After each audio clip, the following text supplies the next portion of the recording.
అయితే స్టూడెంట్స్ వాళ్ళ కలలు కన్నా ఐఏఎస్, ఐపీఎస్ కావడం కోసం స్మార్ట్ వర్క్ ఒకటి ఉండాలి. వాళ్ళ క్లారిటీ ఆఫ్ థాట్ ఉండాలి. పాజిటివ్ మైండ్ సెట్ ఉండాలి. అసలు వాస్తవంగా ప్రిలిమ్స్ మీకు ఎగ్జామినేషనే 3 స్టెప్స్ ఉంటది. Prelims, mains, interview. నీకు పాజిటివ్ మైండ్ సెట్ లేకపోతే నువ్వు ప్రిలిమ్స్ క్లియర్ చేయలేవు. పాజిటివ్ మైండ్ సెట్ లేకపోతే మెయిన్స్ క్లియర్ చేయలేవు. పాజిటివ్ మైండ్ సెట్ లేకపోతే ఇంటర్వ్యూ క్లియర్ చేయలేవు. ఫస్ట్ స్టెప్‌లోనే నీకు బ్రేక్ త్రూ ఫస్ట్ ప్రిలిమ్స్ స్టెప్‌లోనే నువ్వు భయపడుతూ నేను క్లియర్ చేస్తానా లేదా నెగెటివ్ పీపుల్ పక్కన పెట్టుకుంటావు.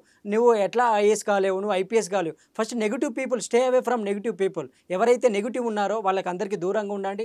పాజిటివ్ మైండ్ సెట్‌తోనే ఉండాలి. మీరు అనుకున్న బర్నింగ్ డిజైర్, మీరు అనుకున్న ఐఏఎస్ లక్ష్యాన్ని చేరుకోవడం కోసం 24/7 అనేది మా ఎంవీసీ ఫ్యాకల్టీ అవైలబుల్ ఉంటాం.